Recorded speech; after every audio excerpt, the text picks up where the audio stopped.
Ada. Bapak Ibu sudah hadir semua, silakan. Assalamualaikum. Waalaikumsalam warahmatullahi wabarakatuh. Tafadhal Ustaz.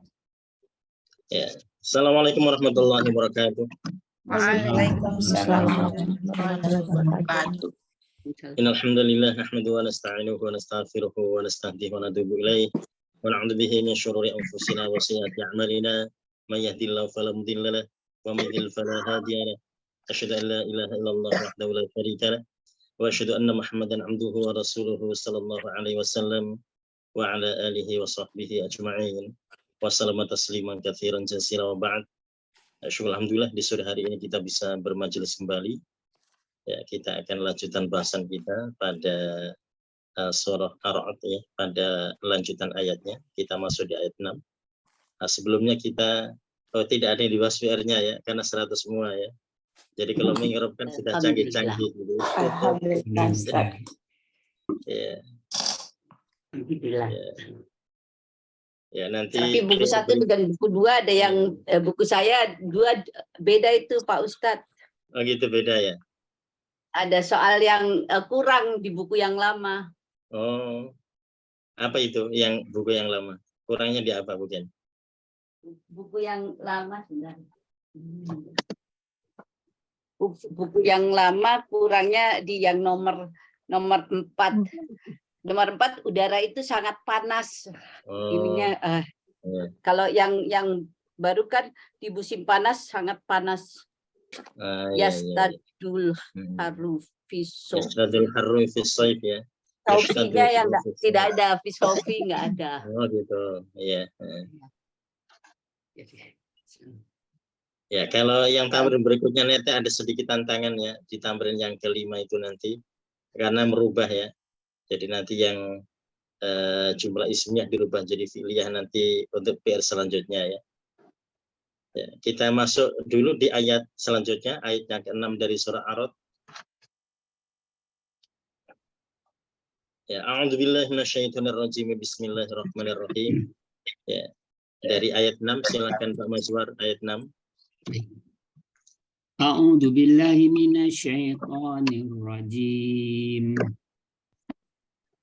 Wa yasta'jilunaka dan yasta'jilunaka, mereka memintamu untuk dipercepat bisai'ah, siksaan, dengan siksaan qablal hasanah, sebelum diminta kebaikan tentunya. Waqad, dan sungguh khalat, telah terjadi min, dari qablihim, sebelum mereka al-musalas, beberapa contoh. Wa inna rabbaka ladu, dan sungguh Tuhanmu sungguh mempunyai maghfirah, ampunan, linnasi, bagi manusia, ala dulmihim, atas kezaliman mereka. Wa inna, dan sungguh rabbaka Tuhanmu, lasyadidul iqab, sangat keras siksanya. Wa yastanjilunaka bisai'ah, dan mereka minta disegerakan untuk keburukannya.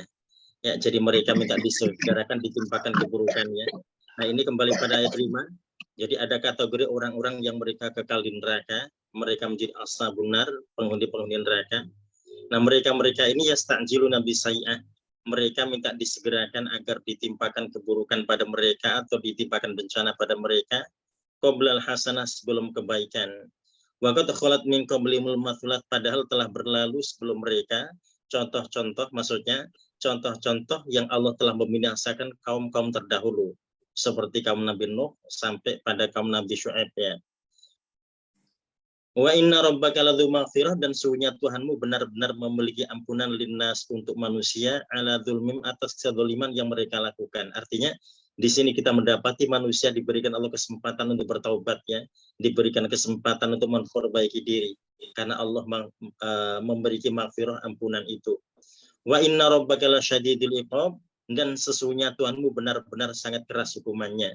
Nah, di sini juga mengingatkan agar orang yang bertaubat tidak kembali lagi pada keburukannya karena Allah sangat keras siksanya. Jadi ini menunjukkan agar manusia tidak main-main gitu ya. Jadi Allah memang punya ampunan, ya. Mereka punya hak untuk mohon ampun pada Allah.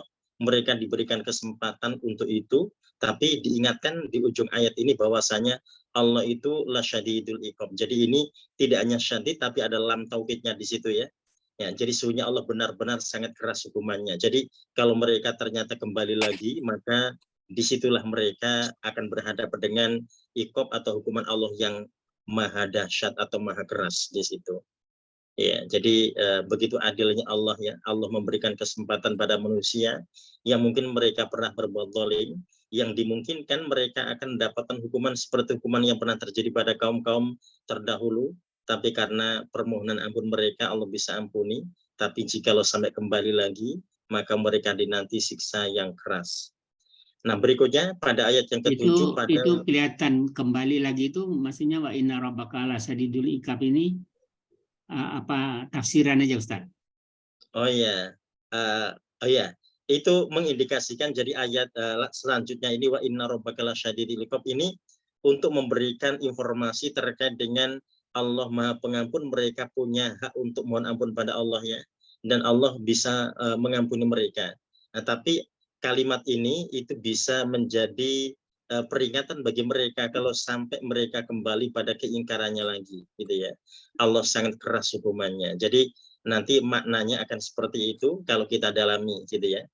Ya, jadi seorang ketika mendapati Allah maghfirah agar mereka bisa mohon ampun pada Allah, tapi mereka harus berhati-hati bahwasanya Allah juga punya syadidul iqab ya. Nah, berikutnya di ayat yang ke-7 pada wayakul. Nah, Bu Husna silahkan pada wayakulu.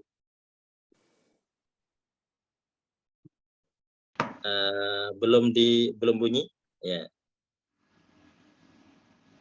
A'udzu billahi minasyaitonir rajim. Udah bunyi Pak Ustaz? Sudah, Alas? Ya. Sudah. Wa yaqulul ladzina kafaru laula unzila alaihi ayatun mir rabbih innama anta munzir wa likulli qaumin hadid. Dan orang-orang yang kafir berkata, mengapa tidak diturunkan kepadanya Muhammad suatu tanda kebesaran dari Tuhannya? Sesungguhnya kamu hanyalah seorang pemberi peringatan dan bagi tiap-tiap kaum ada yang memberi petunjuk. Ya. Wa yaqulul ladzina kafaru, orang-orang yang ingkar atau orang-orang kafir berkata, laula unzila alaihi ayatun mir rabbih, mengapa tidak diturunkan mukjizat atau tanda kebesaran dari Tuhannya? Ya. Innama anta mundir, sesungguhnya engkau hanyalah seorang yang berikan peringatan, walikuli qaumin had, dan setiap kaum itu pasti ada yang berikan peringatan. Jadi artinya Rasul disamakan oleh mereka dengan orang-orang lain yang mereka biasanya memberikan peringatan pada kaum-kaum itu. Ya. Ya, jadi seringkali mereka bertanya terkait dengan ayatnya, tanda-tanda kebesaran, dan begitu banyak mukjizat yang Allah berikan pada Rasulullah ya untuk menjawab apa yang mereka inginkan. Ya, ini juga tentunya akan sama dengan kaum-kaum sebelumnya yang mereka juga selalu minta tanda-tanda kebesaran Allah yang bisa ditampakkan pada mereka atau mukjizat yang bisa ditampakkan pada mereka, atau bahkan kita mendapati kaum Nabi Solehnya yang berjanji kalau dikabulkan permintaan mereka maka mereka akan beriman gitu ya. Tapi ternyata tidak juga beriman ya. Ya, jadi ternyata permintaan-permintaan ini permintaan yang biasa, bentuk pelecehan, ledekan ya, seperti yang terjadi pada kaum-kaum terdahulu, karena ketika Allah memberikan pada mereka ternyata mereka juga tidak mengimaninya. Nah, kalau kita kembali pada mujizat Rasulullah sudah begitu banyak ya. Nah, mereka bertanya terkait dengan kemungkinan orang-orang dari Syam, pedagang dari Syam itu nanti kapan akan sampai di Makkah. Itu kan juga menjadi pertanyaan mereka ya, yang bisa dijawab oleh Rasulullah. Ya, karena terkait dengan Isra Mi'rajnya Rasulullah yang tidak mereka percaya ya. Nah, tapi giliran ketika pedagang dari Syam itu benar-benar datang di Makkah seperti yang disebutkan oleh Rasulullah, mereka juga tidak mempercayainya. Begitu juga kalau kita dapati bulan dan sebagainya, dan mukjizat yang lainnya termasuk Al-Quran gitu ya.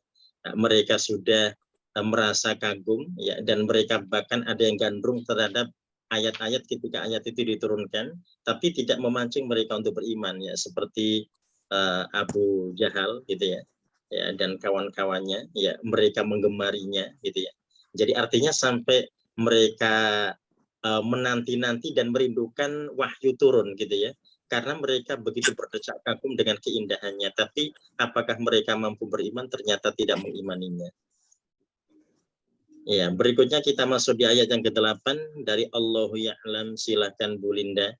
Allahu Ya'lam. A'udzu billahi minasyaitonir rajim. Bismillahirrahmanirrahim. Allahu ya'lamu ma tahmilu kullu unsa. Allah, dia mengetahui apa yang dikandung setiap perempuan. Wa ma taghidul arhamu wa ma tazdad. Perempuan dan apa yang mengurangi rahim-rahim pada masa kehamilan, dan apa yang bertambah. Wa kullu syai'in indahu bimiqdar. Dan tiap-tiap sesuatu di sisinya punya ukuran dan batasan yang jelas. Ya. Allah ya'lamu ma tahmilu kullu unsa wa ma taghidul arham. Allah Maha mengetahui apa yang dikandung oleh setiap perempuan ya, dan apa yang kurang dari rahim-rahim mereka, wa ma tazdad, dan apa yang bertambah. Nah, ini menjelaskan terkait dengan kondisi kandungan mereka ya. Ya, apakah berkurang atau bertambah ya, di sini terkait dengan kondisi janin mereka. Wa kullu syai'in indahu miqdar, dan setiap atau segala sesuatu di sisinya ada ukurannya. Ya, nah di sini yang kemudian kita dapati ukuran yang telah disebut oleh Allah, bahwasanya ketika Allah telah menetapkan ukuran-ukuran tertentu atau takdir-takdir tertentu, tidak akan pernah bisa berubah ya. Ya, dan semua tentunya bimiqdar ya. Nah, jadi yang Allah tetapkan semua dengan ukuran yang sudah sangat jelas. Makanya kalau kita kembali pada ayat 8 ini yang menjelaskan terkait dengan apa yang dihasilkan oleh rahim atau yang dilahirkannya, ya misalkan ada yang dianggap kurang dan sebagainya, atau mungkin ada yang terlahir dengan keadaan disabil itu, nah itu tentu tetap semua akan kembali pada apa yang Allah kuasakan ya. Bahwasanya Allah telah mengukurnya, dan itu insya Allah akan membawa keberkahan bagi semuanya. Makanya di sini kita dapati bahwasanya apapun kondisi janin itu ya, maka orang tua gitu ya, itu tidak berhak untuk menguburkannya, tidak berhak untuk mematikannya jikalau tidak ada pengaruh atau tidak mengancam jiwa ibunya gitu ya. Jadi selama tidak mengancam jiwa ibunya, maka tetap janin itu wajib untuk diselamatkan. Nah, disitulah kemudian kita dapati Allah yang punya mikdar gitu ya, Allah yang punya ukuran. Meskipun di antara manusia ada yang mereka merasa seakan-akan ini tidak layak atau tidak cocok, atau mereka merasa kurang dan sebagainya, sehingga mungkin ada di antara manusia yang mereka berusaha untuk melakukan pelanggaran ya dengan menggugurkannya. Tapi kita ingat bahwasanya penguburan hanya bisa dilakukan jikalau itu mengancam jiwa sang ibu gitu ya. Karena ini terkait dengan maqasid syariahnya, bahwasanya antara nyawa dengan keturunan ya, memang nyawa itu akan diutamakan gitu ya. Ya, jadi nyawa seorang ibu akan diutamakan dengan mengorbankan keturunannya jikalau memang janin ini mengancam keselamatan atau kehidupan seorang ibu. Ya, jadi sehingga itu yang bisa ditoleransi. Selain itu maka tidak bisa ditoleransi. Jadi apapun keadaan dan kondisi dijamin, maka tetap akan wajib untuk diselamatkan ya. Walaupun udah jelas-jelas cacat gitu Ustaz. Oh iya, nah, seperti itu. Ya, jadi karena tadi Allah yang punya mikdar ya, Allah yang mengukurnya di situ. Ya, jadi hanya satu yang tadi bisa dijadikan sebagai rukhsah ya, kalau mengancam keselamatan jiwa ibu. Kalau bukan karena itu tidak ada alasan. Ya. Ya, jadi kita tidak tahu persis ya keberkahan yang akan Allah berikan pada seorang itu atau pada keluarga itu apapun keadaannya, karena Allah telah menetapkan itu ya. Jadi yang penting tadi hanya satu gitu ya, hanya satu alasan yang bisa dijadikan sebagai dalil gitu ya untuk bisa menggugurkannya. Selain keselamatan nyawa seorang ibu maka tidak ada. Kita masuk di ayat yang ke-9. Nah, ke-9 dari Alimul Ghaib. Silakan Bu Siti Ainul. A'udzubillahi minasyaitonirrajim. Bismillahirrahmanirrahim. Alimul ghaibi wasyahadatil kabirul muta'ali. Allah yang mengetahui semua yang gaib dan yang nyata, yang maha besar, maha tinggi. Ya. Alimul Ghaib ya, yang maha mengetahui akan yang gaib. Nah, di sini yang kemudian memperkuat ya. Jadi kenapa kemudian manusia mereka tidak boleh asal ya. Mereka harus mengikuti aturan yang telah ditetapkan oleh Allah dan Rasul-Nya. Karena yang tahu akan yang gaib itu adalah Allah. Yang tahu di balik itu semua adalah Allah ya. Jadi sehingga mereka tidak boleh mendahului takdir gitu ya. Wasyahadah, Allah tahu tentang yang gaib, yang tidak tampak, wasyahadah dan yang tampak. Al-Kabir, dia maha besar, Al-Muta'al dan dia maha tinggi ya. Jadi artinya ini menunjukkan bahwasanya tidak ada yang maha memiliki ini Al-Kabir ya, yang maha besar dan maha tinggi ini kecuali Allah. Nah, jadi sehingga manusia mereka wajib untuk tunduk dan patuh pada aturan-aturannya. Ya, berikutnya kita masuk di ayat yang ke-10 pada kata sawa. Ya, silakan. Bertanya. Yang pertama tadi yang ayat 8 itu tidak ada hubungannya dengan ayat yang ke-7 ya, Pak Ustadz ya. Yang ke-7 kan tidak. Iya. Oh ya. Ya, jadi kalau dengan ayat yang ke-7 ini tidak ada kaitannya memang. Ya, kalau ayat ini ayat 6 dan 7 itu ada kaitan dengan ayat 5. Nah, itu dibuktikan dengan huruf wawa di awal ayat itu. Wa itu sebagai huruf isti'nafi ya. Jadi 6 dan 7 sangat terkait dengan ayat 5. Ya, nah kalau ini berarti berganti topik di ayat 8 ya. Dan itu menjadi hal yang biasa kita dapati dalam surah-surah yang ada di Al-Qur'an. Karena memang ayat Al-Qur'an itu mencerminkan kehidupan kita ya.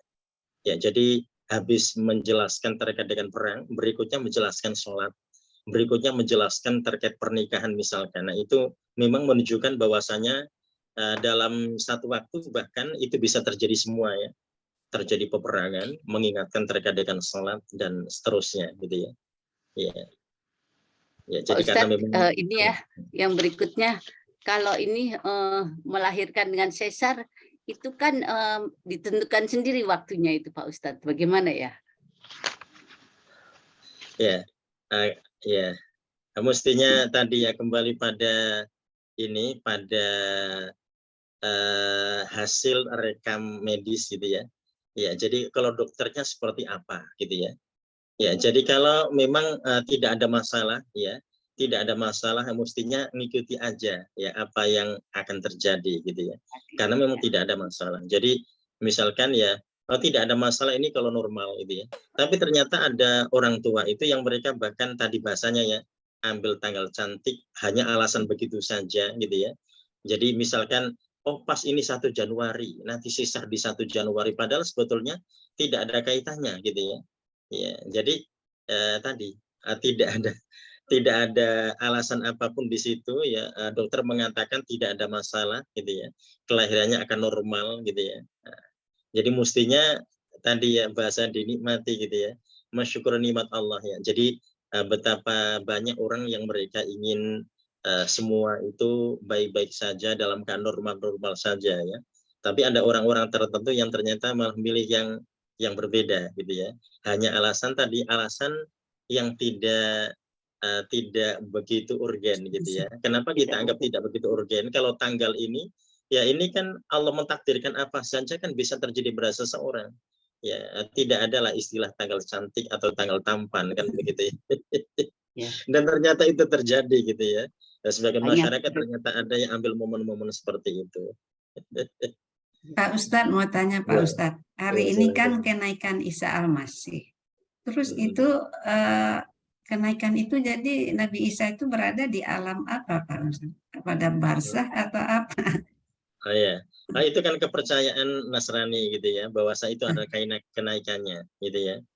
Ya, jadi kalau kita kembali pada surah Al-Maidah, nah kita diingatkan bahwasanya barrafa'allahu ilaihi gitu ya. Allah mengangkatnya kepadanya. Nah, itu di antara penafsiran kita mendapati oleh tafsir menafsirkan hal yang berbeda ya. Ada menyebutkan bahwasanya Nabi Isa itu diangkat oleh Allah ke surga. Sebagian menyatakan bahwasanya yang dimaksud diangkatnya itu adalah diangkat ke tempat yang lainnya. Jadi maksudnya di tempat itu ketika Yahuda atau Yudas Iskariot itu menunjukkan orang-orang Yahudi di manakah keberadaan Nabi Isa, maka Nabi Isa telah diangkat oleh Allah, gitu ya. Ya, nah itu tadi bahasanya diangkat ke tempat yang lain atau diangkat ke surga. Nah, perbedaannya di situ. Ya. Nah, kalau terkait dengan kepercayaan Nasrani ini terkait bulan apa ini ya? Ya, kalau kita kembali pada Natalnya saja bisa simpang siur ya. Bagaimana mungkin kita akan mengklarifikasi terkait dengan kenaikan yang dimaksud ya? Ya. Kalau kita diangkat Allah begitu aja ya Pak Ustadz. Kalau Ya, kepercayaan betul. Islam. Dalam surah Al-Maidah diangkat oleh Allah. Dan tadi bisa diangkat ke surga, bisa diangkat ke tempat yang lainnya. Maksudnya Allah menyelamatkan Nabi Isa dari pembunuhan yang dilakukan oleh orang-orang Yahudi di saat itu, gitu ya. Dan yang ditangkap adalah Yahuda atau Yudas Iskariot ya. Ya, jadi ada orang yang dimiripkan atau disamakan dengannya, gitu ya. Dan itu adalah Yahuda. Jadi sosok yang asli ya sudah diangkat oleh Allah, gitu ya. Ya, jadi kita memang mendapati ada dua pemahaman tadi terkait diangkatnya Nabi Isa. Ya. Ya, tapi apakah tanggalnya kemudian yang seperti sekarang diyakini oleh orang Nasrani gitu ya? Nah, itu mesti dikaji dan digali lagi ya. Kenapa? Jangankan kita bicara terkait dengan tanggal kenaikannya, orang kelahirannya saja simpang siur gitu ya. Dan kelahirannya pun juga yang dianggap di 25 Desember itu, ya itu tidak sesuai dengan tadi fakta-fakta yang ada di lapangan ya. Jadi kalau seorang melakukan riset di situ kan harusnya tidak berbenturan ya. Yang namanya ilmu Allah itu dengan firman atau dengan fakta yang ada dalam kehidupan ini itu tidak berbeda. Jadi akan bersambut gitu ya. Ya, nah kalau di situ kita mendapat ada fakta-fakta yang tidak bersambut atau fakta-fakta yang bertolak belakang gitu ya. Ya, jadi kalau di Al-Qur'an Maryam ketika melahirkan itu kurma sedang berbuah ya. Bahkan Maryam kan disuruh untuk menggoyangkan pohon kurma ya. Maka tuh sakit aliratun janiyah akan menjadikan buahnya itu jatuh gitu ya. Ya, nah itu tidak ada di bulan Desember untuk pohon-pohon kurma yang berbuah ini. Adanya di musim panas gitu ya. Bukan di musim salju. Nah, itu kan kontradiksi. Gitu ya, kontradiksi. Terima kasih Pak Ustadz. Ya. Pak Ustadz, saya mau tanya. Nabi Isa itu masih hidup ya Ustadz ya? Apa? Jadi Nabi Isa itu masih hidup di suatu Kemungkinan masih hidup ya. kemungkinan masih hidup gitu. Oh ya, jadi yang tadi yang menafsirkan diangkat ke surga berarti Nabi Isa itu masih hidup dan ada di surga. Gitu ya. Yang diangkat ke langit ya. Dan berarti usianya berarti mandek gitu ya. Usianya berarti berhenti. Ya, dan itu nanti akan dilanjutkan yang meyakini dengan penafsiran itu nanti di akhir zaman akan turun gitu ya. Ya, makanya kalau kita kembali pada hadis Imam Bukhari yang menjelaskan terkait bahwasanya Nabi Isa nanti ketika turun akan memporak-porandakan salib dan akan membunuh babi. Nah, itu artinya meluruskan terkait dengan pemahaman penyalipan itu ya. Kemudian meluruskan terkait dengan orang-orang Nasrani yang mereka menghalalkan babi. Gitu ya. Ustadz mau nanya Pak Ustadz. Ya. Wa istinafiah itu artinya apa Pak Ustadz? Oh ya, jadi istinafi itu adalah huruf yang mengawali ayat dan dia punya korelasi, punya munasabah dengan ayat sebelumnya. Ya. Ya, nah itu makna dari istinafi. Jadi di ayat 6 dan ayat 7 ini sama-sama dimulai dengan wa gitu ya. Kalau di ayat 6 mulai wayasta'jilunaka wa. Ya, nah di ayat 7 juga dimulai dengan wa. Tapi memang dia tidak perlu diterjemahkan secara keseluruhan ya. Kalau perkata boleh diterjemahkan dengan dan, tapi secara keseluruhan tidak perlu ya. Nah, itu nanti kalau misalkan ada yang menerjemah dengan dan, kalau diterjemah secara keseluruhan, itu berarti itu mengingatkan terkait korelasi antara ayat itu dengan ayat sebelumnya. Nah, jadi istinafi ini punya makna bahwasanya dia akan punya munasabah dengan ayat sebelumnya. Dari ayat 3 Ustaz pakai wa semua. Oh betul, makanya tadi kalau kita runtut ke belakang berarti nyambung-nyambung terus itu ya. Iya. Ya, betul. Jadi ini dari ayat 3-nya sudah punya wa ya. Berarti mengacu ke ayat 2 gitu ya. Ayat 2. Sampai ke ayat 2 ya terus itu berarti itu satu paket itu ya bahasanya begitu. Jadi punya korelasi semuanya ayat-ayat ini. Nah, ketika masuk di ayat 8, nah baru kemudian masuk di topik yang berbeda gitu ya. Itu ada Al-Quran yang itu Pak Ustadz yang per ayat terus ada topik judulnya per ayat. Iya. Iya. Saya ada. Ya, bisa seperti itu. Iya. Ustadz Al-Maidah tadi ayat berapa Pak Ustadz? Al-Maidah.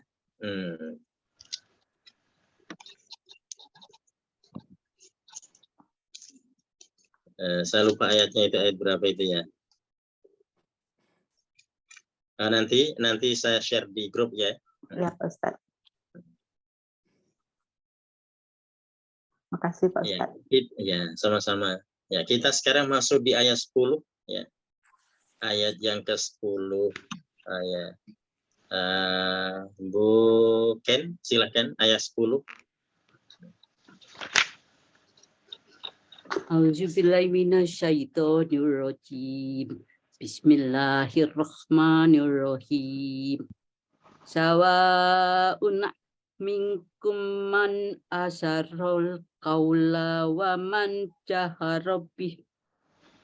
Sama saja di antaramu siapa merahasiakan perkataan dan siapa terus terang dengan perkataan itu. Wa man huwa mustahfim billaili basaribum binahar, dan siapa yang dia yang bersembunyi di malam hari dan berjalan di siang hari. Ya. Sama minkum, sama saja di antara kamu sekalian, man asral qaul, siapakah yang merahasiakan ucapan, wa man jarobi, dan siapakah yang menjaharkannya atau yang menampakkannya. Wa huwa mustafim billail wasaribu minahar, dan Allah juga tahu siapa yang mereka mustafim billail, Allah juga mengetahui siapa di antara mereka yang tersembunyi di malam hari dan juga yang berjalan di siang hari. Ya, jadi ini untuk mempertegas dan menjelaskan ya bahwasanya apa yang disembunyikan oleh seseorang ya sudah disembunyikan di malam hari lagi. Ya, artinya menunjukkan situasi yang gelap sekali, apalagi di saat itu ya tidak ada penerang apa-apa, ya seorang menyembunyikan sesuatu dan di malam hari. Ya, dan Allah mengetahui semuanya terkait dengan itu, dan ini untuk menegaskan bahwasanya Allah Maha mengetahui terkait dengan segalanya. Ya. Nah, jadi sehingga ini kalau dikaitkan dengan ayat sebelumnya, ya karena Allah tahu akan segalanya. Jadi tadi seorang ketika berniat sesuatu maka dipastikan bahasa niatnya itu baik ya. Ketika dia melakukan sesuatu maka sesuatu itu tidak terjadi pelanggaran, gitu ya. Ya. Nah, kemudian juga ketika seorang melakukan sesuatu juga jangan sampai terindikasi ada kesia-siaan dari apa yang dilakukannya. Ya, jadi kalau tadi misalkan orang gara-gara pilih tanggal saja dia bisa ambil tindakan yang lain gitu ya. Ya, jadi kalau kita kembali pada manfaatnya, nah tadi ya jauh ya kalau kita bicara manfaatnya, ya karena hanya dia hanya ingin menetapkan tanggal saja. Ya, berikutnya kita masuk di ayat yang ke-11 pada lahumu akibat. Ya, silakan Bu Elvia, lahumu akibat. A'udzubillahi minasyaitonirrajim. Lahu mu'aqibatum min baini yadayhi. Baginya manusia para malaikat pendamping dari depannya. wa min khalfihi, dan dari belakangnya, yahfadunahu min amrillah, mereka menjaga karena perintah Allah. Innallaha la yughayyiru ma biqaumin, sesungguhnya Allah tidak dia mengubah apa yang ada pada suatu kaum, hatta yughayyiru ma bi anfusihim, sampai sehingga mereka mengubah apa yang ada pada mereka sendiri. Wa idza aradallah, dan jika Allah menghendaki, biqaumin su'am fala maraddalah, pada suatu kaum, dan jika Allah menghendaki pada suatu kaum keburukan atau siksa, maka mereka dapat menolak baginya, tidak ada mendapat menolak baginya. Wa ma lahum min dunihi min wal, dan tidak ada bagi mereka dari selain dia apa yang dari pelindung. Ya.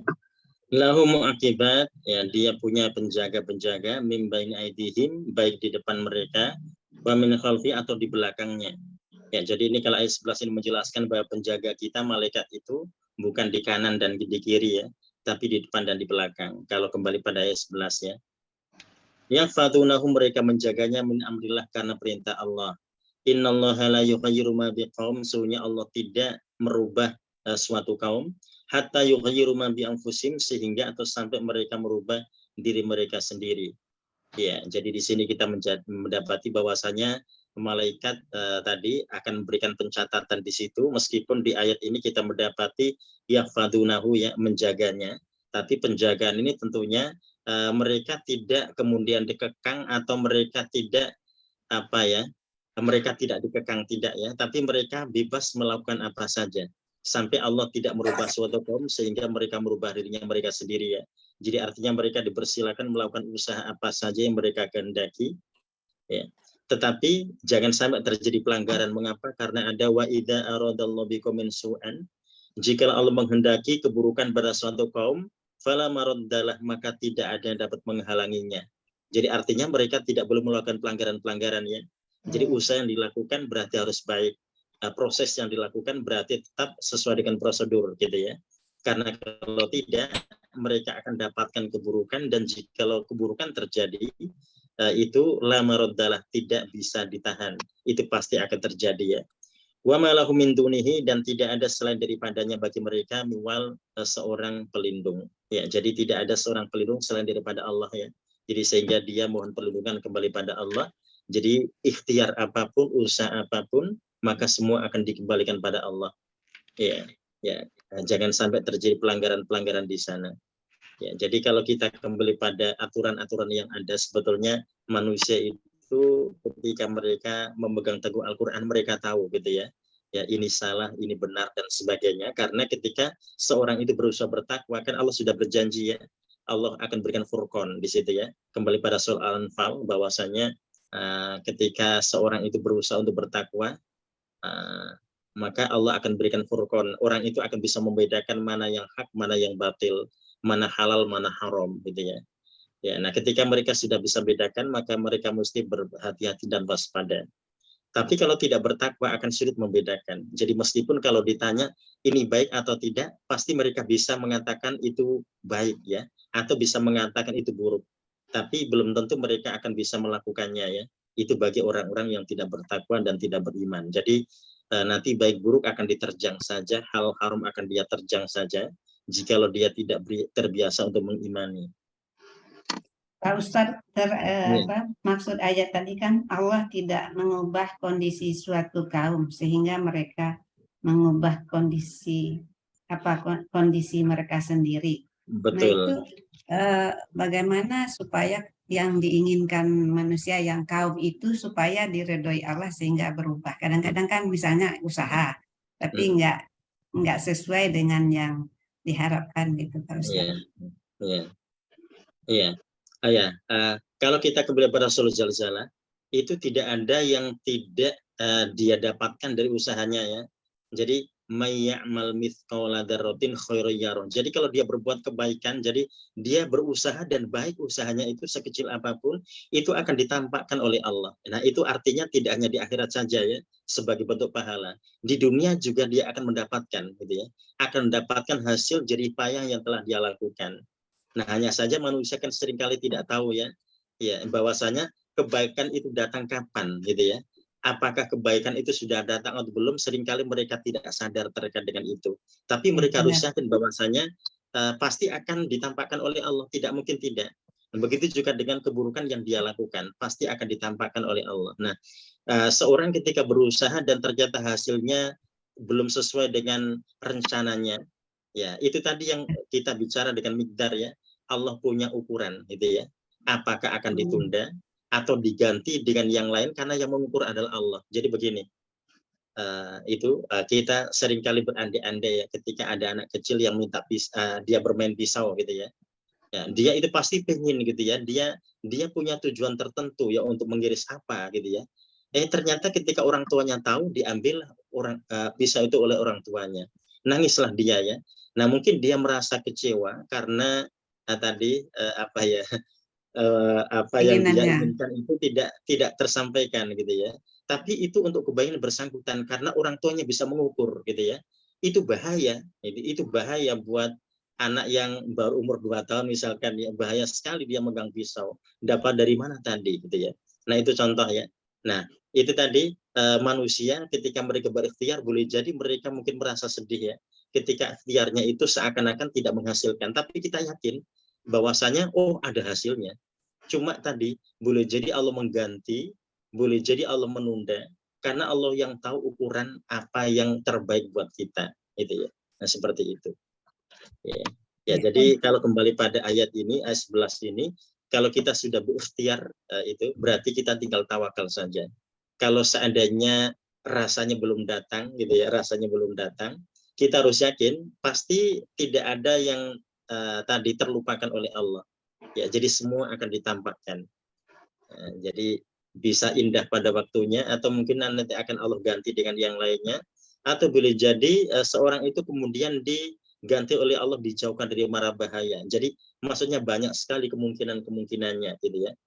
Ya, jadi Allah bisa mengabulkan langsung gitu ya usaha seseorang itu, Allah bisa menundanya, Allah bisa mengganti dengan yang lainnya yang mungkin lebih bermanfaat bagi yang bersangkutan, atau boleh jadi Allah akan menggantinya dengan dia dijauhkan dari mara bahaya gitu ya. Atau boleh jadi itu nanti menjadi tabungannya di akhirat gitu ya. Jadi artinya usaha baik kita itu tidak akan ada yang sia-sia. Ya, ada opsi A, B, C, D, E gitu ya. Banyak sekali di situ. Cuman kita nggak mengetahui ya Pak Ustadz. Betul, iya. Nah, makanya kita disuruh husnudon ya, berbaik sangka dengan Allah. Ya, itu tadi anak kecil itu kalau dia sudah kalau dia nggak mungkin bisa berpikir, anak kecil gitu ya. Tapi kalau kita manusia ini kan dianjurkan untuk tadi bisa berpikir logis gitu ya. Nah, kita berhusnudon pada Allah, bahwasanya Allah memang ingin memberikan yang terbaik buat kita.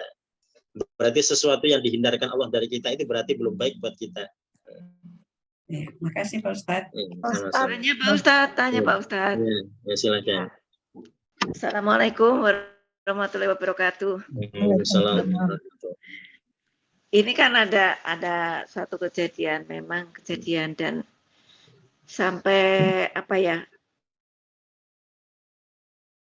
menyerah itu karena dia mengurus orang tuanya yang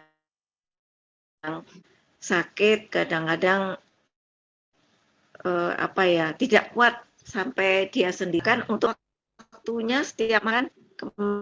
Kemarin sampai tembus 2,5 jam itu makan aja, belum minum itu nggak mau disedot, bahkan pakai sampai kadang timbul marah, timbul bingung apa yang dia lakukan. Jadi saya memberikan support sama dia gini. Ini anak angkat ini mengurus orang tuanya. Gimana Pak Ustadz? Supaya apa dia? Kita bisa memberikan contoh ya. Ada contoh Uwais Al-Qarni ya. Uwais Al-Qarni ini orang Yaman. Jadi orang ini itu ingin bertemu dengan Rasulullah gitu ya. Tapi selalu terhalang oleh ibunya karena ibunya sakit perlu dirawat gitu ya. Bahkan orang ini menggendong ibunya ke Makkah. Bisa dibayangkan ya, bukan hanya menggendong untuk tawaf gitu ya, tapi digendong ke Makkah. Itu kan tak terbayang lah oleh kita gitu ya. Ya. Nah, ternyata Uwais ini tadi punya harapan tapi tidak tersampaikan gitu ya. Tapi ternyata Allah yang menyampaikan harapannya itu. Jadi Uwais ini dikenal oleh penghuni langit meskipun penghuni bumi ini tidak mengenalnya gitu ya. Ternyata dikenal oleh penghuni langit. Jadi Uwais ini dikabarkan oleh Allah pada Rasulullah ya, bahwasanya ada orang yang begini sampai namanya pun Allah sampaikan pada Rasulullah. Ya. Jadi hingga Umar bin Khattab itu ketika Umar ini kan termasuk sahabat yang seringkali bertawasul pada Nabi ya. Nah, kemudian Nabi di saat sakit itu Nabi itu menasihati Umar ya. Nanti ketika tidak bisa bertawasul lagi pada Nabi, maka mintalah doa pada Uwais Al-Qarni gitu ya. Ya. Nah, kita bisa bayangkan ya, Umar ini dijamin surga oleh Allah, termasuk 10 sahabat yang dijamin surga ya. Dan di saat itu ketika menjadi khalifah mencari orang yang bernama Uwais Al-Qarni, tapi tidak ada orang yang mengenalnya gitu ya. Nah, tapi kemudian ketika ketemu itu menjadi hal yang luar biasa gitu ya. Ya, jadi Uwais ini dikenal Allah gitu ya. Karena kebaikan-kebaikannya, jadi dia baik sekali dengan orang tuanya, ikhlas merawat orang tuanya gitu ya. Ikhlas untuk memperhatikan orang tuanya dan Allah berikan hadiah yang luar biasa. Itu kalau kita membayangkan gitu ya dengan materi, ya tidak bisa lah dibandingkan dengan materi. Kenapa? Karena Umar itu menjanjikan setengah dari hartanya, Uwais pun tidak mau gitu ya. Ingin memberikan hadiah lah pada Uwais karena saking saking takjubnya gitu ya, saking kagumnya dengan sosok ini, Rasul tidak pernah melihatnya tapi kenal namanya dengan baik dan kemudian tahu apa yang sedang dia lakukan pada ibunya itu tahu gitu ya. Ya, tadi kalau kita bicara harta bisa bicara terkait dengan tadi pekerjaan yang bisa menghasilkan ini dan itu ya. Nah, ternyata ya tidak bisa dibandingkan. Ya, apa yang didapat Al-Qarni ini menjadi hal yang diiri oleh semua sahabat. Bahkan yang dijamin surga pun iri padanya gitu ya. Ya berarti harta mereka ini kan 10 sahabat ini kan yang sebenarnya kaya raya, saudagar semua. Jadi mereka merasa seakan-akan harta mereka tidak ada harganya ketika mereka sudah melihat sosok Uwais Al-Qarni gitu ya. Nah, seperti itu. Jadi artinya nggak bisa dibandingkan dengan pekerjaannya gitu ya. Nah, kalau misalkan sampai dia telat untuk menuju kerja dan sebagainya karena ngurus orang tua, ini nggak bisa dibandingkan kalau kita bicara nilai gitu ya. Ya, dan Allah tadi akan bisa mengganti dari arah yang tidak dia sangka-sangka. Gitu ya. Ya, jadi tidak ada yang sia-sia dari yang dikerjakannya. Ya, meskipun tadi ternyata dia telat untuk melakukan pekerjaannya gitu ya. Tapi insya Allah dia akan dapat ganti yang luar biasa. Ya, bisa dibayangkan tadi ya nyuapin saja bisa butuh waktu sampai berjam-jam gitu ya. Ya, karena tadi baktinya pada orang tuanya. Ya, dan itu tetap disebut oleh Rasulullah belum sebanding dengan dengan jerih payah orang tua padanya ya. Nah, Rasul kan memberikan pengandaiannya. Seandainya ada anak yang dilahirkan oleh ibunya ditinggal pergi gitu ya, tidak dirawat, tidak dimandikan, dia dikuburin semut gitu ya. Kemudian ketika dia dewasa, dia tidak bisa protes pada orang tuanya. Dia tidak bisa menuntut orang tuanya karena dia belum bisa sejajar dengan orang tuanya. Dia dianggap oleh Rasul baru bisa sejajar ketika mendapati orang tuanya diperbudak dan dia tebus itu budak gitu ya. Baru bisa sejajar. Tapi itu kalau tidak pernah dirawat. Nah, kalau dia pernah dirawat, pernah disekolahkan dan sebagainya, maka tidak bisa apapun itu meskipun orang tuanya diperbudak, dia merdekakan, tetap tidak bisa sebanding. Ya, kalau ada perumpamaan yang pernah Rasul sampaikan bahwasanya jika anak itu orang tuanya ini sakit, ya seperti sakitnya Nabi Ayub ya, yang penuh dengan darah dan nanah yang bau gitu ya. Kemudian dia jilati sampai habis, misalkan baktinya seperti itu belum sejajar dengan kasih orang tua padanya, gitu ya. Sampai seperti itu. Ya, jadi ya memang nggak bisa dibandingkan ya. Jadi kalau ada orang-orang yang punya kesempatan begitu itu luar biasa. Jadi yang penting tadi dia harus menjaga keikhlasan itu ya. Keikhlasannya insya Allah akan berbuah manis. Al-Qarni, Uwais Al-Qarni itu tidak pernah berpikir bahwasanya apa yang dia lakukan itu diberikan apresiasi oleh Allah sampai sebesar itu, gitu ya. Enggak pernah berpikir, tapi ternyata terjadi padanya. Iya. Ustaz. Terima kasih Pak Iya. Ustaz. Iya. Dikasih Ustaz, semangat.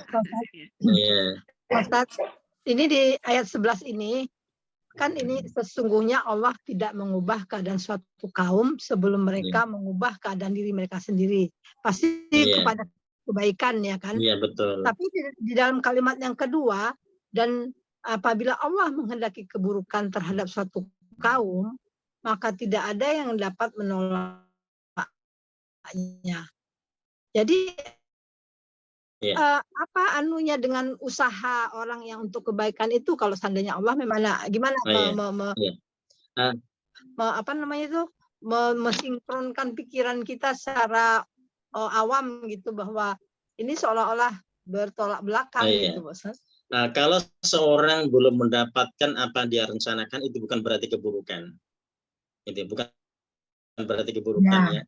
Nah, keburukan dimaksud di sini wa idza aradallahu bikum su'an, ini mengingatkan bahwasanya orang ketika berusaha itu jangan sampai menyimpang dari apa yang telah terjadi penyimpangan, kemudian terjadi malapetaka, maka tidak ada yang dapat lamaroddalah gitu ya. Tidak ada dapat menahan. Artinya dia ini ketika berusaha harus baik gitu ya. Betul, prosesnya harus baik, jangan menyimpang. Jadi ini pengen dapat itu ya. Berarti usahanya harus baik gitu ya. Kalau sampai kemudian dia tadi ya melakukan keburukan-keburukan ya, dia dikasih amanah dikorupsi gitu ya, biar cepat sampailah pada apa yang dia cita-citakan. Nah, kalau terjadi keburukan ya lamaroddalah, tidak ada yang dapat menahan lagi. Ya, namun mengingatkan itu. Jadi artinya silakan berusaha sesuai dengan apa yang dia harapkan karena mereka bisa merubah diri mereka gitu ya. Nah, di situ ya. Nah, mereka harus ingat bahwa tetap dalam garis kebaikan, bukan dalam garis-garis keburukan ya. Jadi bukan pelanggaran-pelanggaran yang mereka lakukan bagiannya atau diganti oleh Allah tadi, itu hal yang lainnya yang harus kita yakini. Pokoknya kalau seorang itu prosesnya sudah baik, maka insya Allah dia mendapatkan kebaikan. Tapi kapannya, nah itu berarti orang harus sabar gitu ya. Ya, kalaupun umpamanya dia semua udah baik, semua udah di dalam Allah menentukan memang tidak ada keburukan juga, ya itulah takdirnya ya Pak Ustaz. Oh iya, ya. Pokoknya dia harus yakin tidak akan ada yang sia-sia.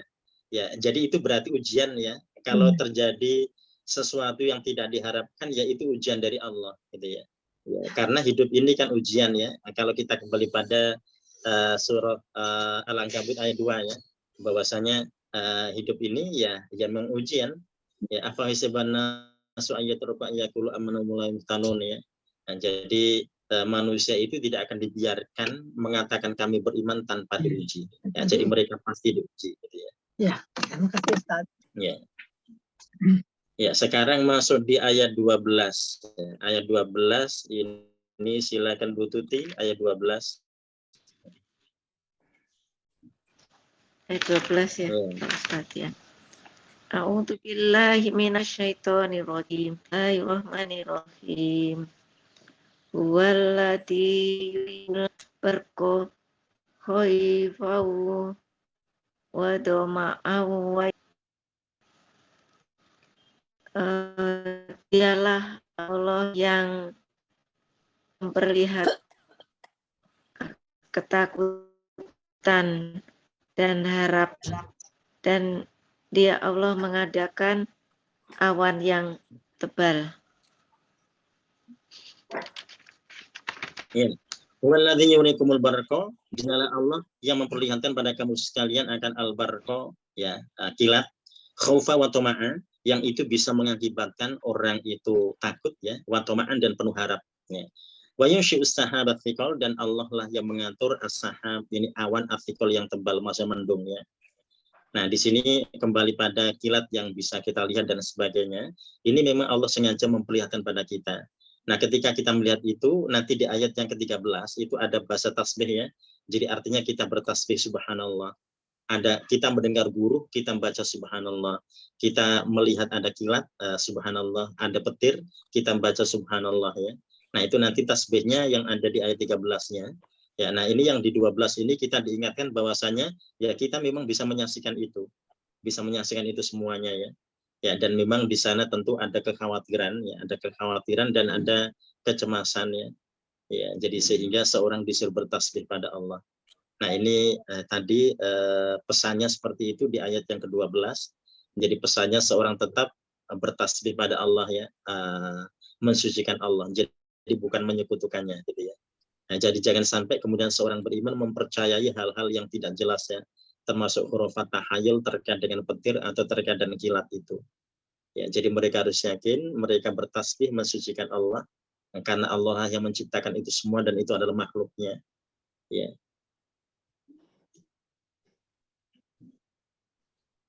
Ya, berikutnya kita masuk di ayat 13. Ini wa yusabbihu. Nah, ini Bu Anida silakan. A'udzu billahi minasyaitonir rajim. Bismillahirrahmanirrahim. Wa yusabbihur ra'du bihamdi, dan bertasbih guru dengan memujinya. Wal malaikatu min khifatih, dan malaikat dari atau karena takut kepadanya. Wa yursilus sawa'iqa, dan dia melepaskan halilintar. Wa yusibu biha, maka lalu mengenai dengannya. May yasha, siapa yang dia kehendaki. Wa huwa yujadiluna, dan namun mereka berbantah-bantah billah tentang Allah. Wa huwa syadidul mihad, dan dia sangat atau maha keras siksanya. Iya. Wa yusabbihur ra'du, ya. Ini guru bertasbih, ini ada wa berarti istinafi ya. Ini berarti nyambung dengan ayat sebelumnya. Ya. Jadi yusabbihur ra'du ini kalau dalam bahasan kita jumlah fi'liyah ini ar-ra'dunya fa'il ya, yusabbihunya fi'il mudhari'. Jadi guru bertasbih. Ya. Jadi ketika guru bertasbih berarti dia mengeluarkan suara gitu ya. Bihamdi dengan memujinya, wal malaikatu begitu juga dengan malaikat. Malaikat juga bertasbih. Min khifatihi, karena takut padanya atau takut pada Allah. Ya, nah ini kalau kita dapati guru bertasbih, malaikat bertasbih, ya maka kita juga bertasbih ya ketika mendapati ada kilat, ketika kita mendapati terdengar guru dan seterusnya. Wa yursilus sawa'iqa, kemudian Allah mengirimkan as-sawa'iqa halilintar, fayusibu biha mayyasha, dan bisa menimpa siapa saja yang dia kehendaki. Wa hum yujadiluna fillah, sedangkan mereka tetap saja berdebat tentang Allah. Nah, jadi mestinya seorang itu tidak lagi berdebat tentang Allah. Ya, jadi Allah ini ya diimani gitu ya. Allah ditaati dan tidak perlu diperdebatkan lagi. Jadi ternyata ada orang-orang yang mereka hari ini tetap berdebat tentang Allah gitu ya. Nah, apa fungsinya debat mereka? Ya, menunjukkan bahwa mereka bukanlah orang-orang yang beriman gitu ya. Ya, jadi tidak perlu diperdebatkan, Allah akan diimani gitu ya. Termasuk ketika orang tidak percaya dengan hari akhir, itu berarti tetap memperdebatkan tentang Allah gitu ya, karena tidak percaya bahwasanya nanti akan bertemu dengan Allah gitu ya. Ya. Wa huwa syadidul mihal, dan dia sangat keras siksanya. Ya, jadi ini terkait dengan halilintar ya. Ini yang bisa menimpa siapa saja. Jadi harapannya jangan sampai kemudian seorang masih berjibaku memperdebatkan tentang Allah gitu ya. Ya, karena Allah sangat keras hukumannya. Ya, jadi ini menunjukkan bahwasanya ini ada makhluk-makhluk Allah yang bisa marah pada mereka ya. Apakah itu petir atau itu jenis-jenis yang lainnya, guru halilintar dan sebagainya. Nah, ini kalau disebut gurunya ini berarti yang bersuara ya. Ketika dia sudah menerjang, sudah menimpa, berarti yang disebut dengan sawa'iq atau sa'iqah ya, halilintar ya, seperti yang pernah menimpa kaum Nabi Musa. Ya, jadi dia sudah berubah menjadi sa'iqah ya ketika sudah menimpa mereka, dan itu dikarenakan tadi mereka tidak mempercayai Allah ya. Ya, kenapa? Karena mereka ingin melihat Allah. Berarti kan artinya mereka masih yujadiluna fillah, mereka masih memperdebatkan terkait dengan Allah. Ya, jadi sehingga makhluk Allah yang bernama as-sawa'iq, halilintar marah dan menghantam mereka gitu ya. Ya, nah ini nanti kalau kita kaitkan dengan ya apa yang pernah terjadi di masa Nabi Musa, memang sawa'iq ini pernah menimpa kaum Nabi Musa ya. Tadi karena ketidakpercayaan mereka dengan Allah dan Rasulnya, ya jadi Rasulnya mengajak mereka untuk bertobat, tapi ternyata mereka malah mengejek Rasulnya atau mengejek Nabi Musa. Katanya mereka akan percaya jika mereka diperlihatkan Allah, gitu ya. Nah itu berarti menunjukkan mereka tidak yakin, mereka tidak percaya pada Allah dan pada Rasulnya juga. Ya jadi wajar ketika ada halilintar yang kemudian menyambar mereka. Ya. Nah, ini kesimpulan dari ayat 12 dan 13 ini kita dianjurkan untuk bertasbih ketika kita mendapati itu semuanya. Apakah kita mendengarnya ataukah kita melihatnya, maka kita dianjurkan bertasbih. Ya, jadi itu tadi bahasa untuk menyelamatkan gitu ya, untuk menyelamatkan. Ya. Ya, kalau orang dalam kesyirikan maka dalam bahaya. Oh ya, terkait ayat yang menjelaskan Nabi Isa diangkat tadi ya, itu bukan di Al-Maidah tapi itu di An-Nisa ya. Yaitu An-Nisa ayat 157. 157 ya. Ya, An-Nisa ayat 157. Ya, jadi itu ayat 157 di An-Nisa ini mengklarifikasi terkait bahwasanya mereka tidak membunuhnya, mereka juga tidak mensalibnya, walakin syubbiha lahumnya. Tapi ada orang yang diserupakan dengan Nabi Isa. Gitu ya. Ya. Ya, kalau di 158-nya baru barofa Allah ilaih, ya Allah mengangkatnya kepadanya, gitu ya. Nah itu yang kemudian ditafsirkan dengan tafsir yang berbeda. Ada yang menyebut diangkat ke langit, ada yang menyebut diangkat ke tempat yang lain, gitu ya. Dan itu tidak perlu diperdebatkan oleh kita karena dari sisi kebahasaan itu juga tidak menyalahi makna, gitu ya. Ya.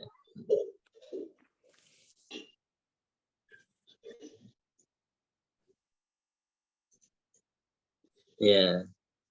Ya, ini di ayat 13 tadi yusabbihur ra'du. Ini sabbahi yusabbihu tasbihan ya. Ini kalau isim fa'ilnya musabbih ya.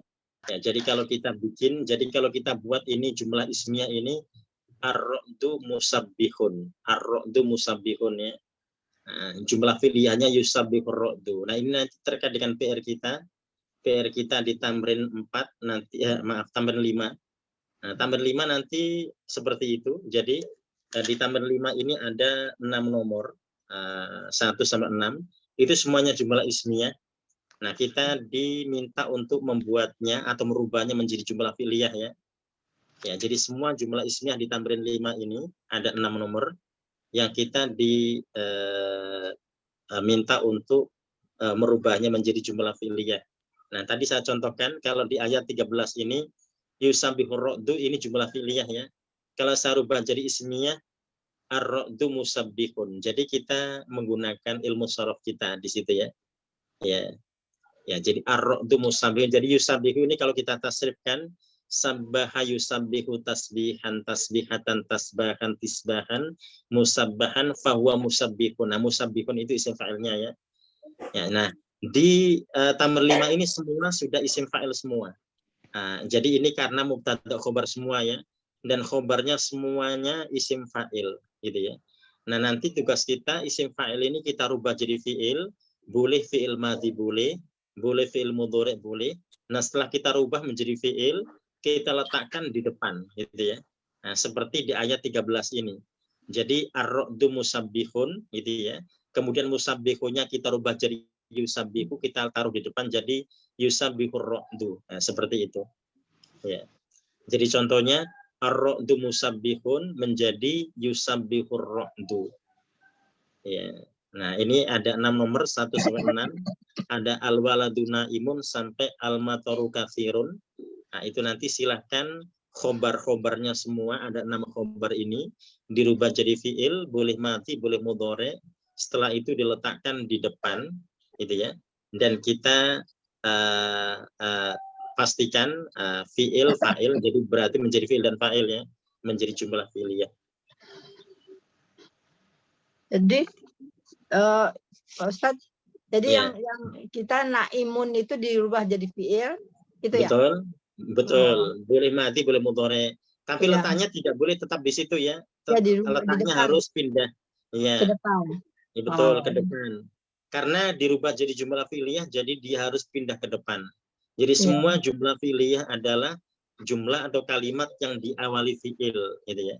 Jadi kalau Al-waladunya tetap ya Ustadz? Al-waladunya betul, nggak berubah, awalnya kan? tetap. Ya, jadi ini mubtada-mubtadanya semuanya tetap ya. Dan kita ingat ada yang muannats ya. Nah, kalau ada yang muannats berarti nanti fiilnya harus muannats, gitu ya. Misalkan ini ar-raddu ini kalau saya rubah jadi aswaik misalkan ya, as-saiqah ya. Nanti akan tusabbihus saiqatu, gitu ya. Ya, jadi di ayat 13 di awal itu kalau ar-raddunya saya rubah menjadi as-saiqah berarti akan menjadi tusabbihu as-saiqatu, seperti itu ya. Oh ya. Ya.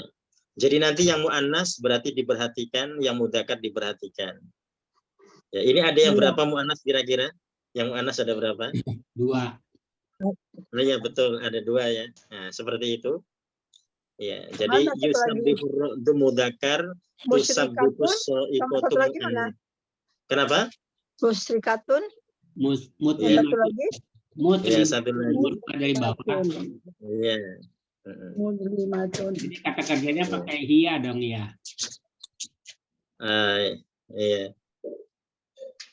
Ya, kalau jumlah fi'liyah berarti dipastikan tidak ada. Ya. Jadi semua sudah dalam bentuk fi'il ya. Boleh madhi, boleh mudhari. Ini kalau di ayat 13 ini saya buat fi'il madhi berarti sabbahar ra'du gitu ya. Sabbahar ra'du. Kalau saya buat ar-ra'dunya saya ganti jadi saiqah berarti sabbahat as-saiqah ya. Sabbahat as-saiqatu gitu ya. Sabbahat ya. Sabbahat. Ya. Jadi kalau as-saiqah itu berarti sabbahat as-saiqatu. Sama-sama. Itu madi ya Ustaz? Iya, kalau dibuat fi'il madhi seperti itu. Ya, jadi kita bebas di sini di tamrin 5 bebas ya. Mau madhi boleh, mudhari boleh. Yang penting menyesuaikan dengan kondisi dari fa'ilnya gitu ya. Kalau fa'ilnya muannas berarti dia harus mengikuti muannas, kalau mudzakkar harus mengikuti mudzakkar. Ya.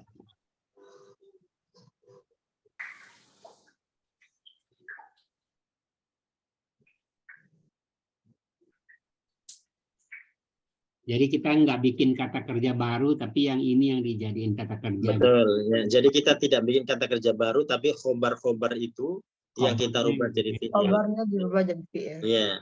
Nanti kalau tidak merubah khobar jadi fi'il, nanti kalau bikin sendiri jadi salah gitu ya. Karena perintahnya itu kita disuruh merubah jumlah ismiyah menjadi jumlah fi'liyah. Artinya semua diambil dari nomor itu. Ya. Ya. Jadi kalau ar-ra'du musabbihun berarti ya dari situ yusabbihur ra'du. As-saiqatu musabbihatun berarti tusabbihu as-saiqatu. Ya, kalau dibikin madhi sabbahat as-saiqatu. Siap Ustaz. Ya. Ya, jadi meskipun satu nomor itu kita merubah jadi jumlah fi'liyah, itu kita sama dengan mentasrifkan gitu ya. Itu kalau pas kita masih di sorof dulu, itu seperti kita mentasrifkan satu baris dari kanan ke kiri gitu ya. Ya, istilahi semua. Meskipun hanya diambil isim fa'ilnya saja. Ya. Karena memang implementasinya seperti itu. Ya. Ustaz, tapi artinya tetap sama kan? Oh, tetap sama. Ya. Artinya tetap sama. Ya, nanti yang berbeda adalah pengertiannya ya. Jadi kalau dia jadi jumlah fi'liyah dengan jadi jumlah ismiyah itu ada pengertian yang berbeda. Tapi kalau secara lughat yaitu ya perkataannya maknanya tetap sama. Tidur anak itu bukan gitu, Ustaz? Ya. Tidur anak itu. Ya, jadi begini, kalau saya ambil contoh yusabbihur ra'du, ini kan berarti ini kalau pakai mudhari ya, ini berarti kilat sedang guru sedang bertasbih gitu ya. Guru sedang bertasbih. Nah, tapi kalau saya buat ar-ra'du musabbihun, itu berarti guru itu bertasbih. Guru itu bertasbih. Jadi beda ya. Ya, ada pemahaman yang berbeda di situ. Oh, ya. Ya, kalau saya buat dengan fi'il madhi, sabbahar ra'du, guru telah bertasbih. Guru telah bertasbih, ya. Iya, iya. Naumnya diganti fi'il. Iya. Jadi naumnya berarti kita buat fi'il. Jadi pilih fi'il madhi boleh, fi'il mudhari silahkan. Ya, Ustaz. Ya, ini insyaallah. Ya, sampai ketemu di pekan depan. Nah, kita pekan depan berarti kita masuk di ayat selanjutnya. Kita masuk di ayat 14 sampai 18 ya. Tanggal berapa tuh? 14 sampai 18 Pak Ustadz. Nah, ya. Ya, ayat 14 sampai 18. Ya, ini insyaallah jadi PR kita pekan depan di tamrin 5. Ya. Demikian, ada yang mau ditanyakan lagi? Nah, kalau tidak ada kita tutup. Kita akhiri dengan hamdalah dan doa kafaratul majelis. Alhamdulillah rabbil alamin. Subhanakallahumma bihamdika asyhadu an la ilaha illa anta astaghfiruka wa atubu ilaik. Wassalamualaikum warahmatullahi wabarakatuh. Waalaikumsalam. Waalaikumsalam.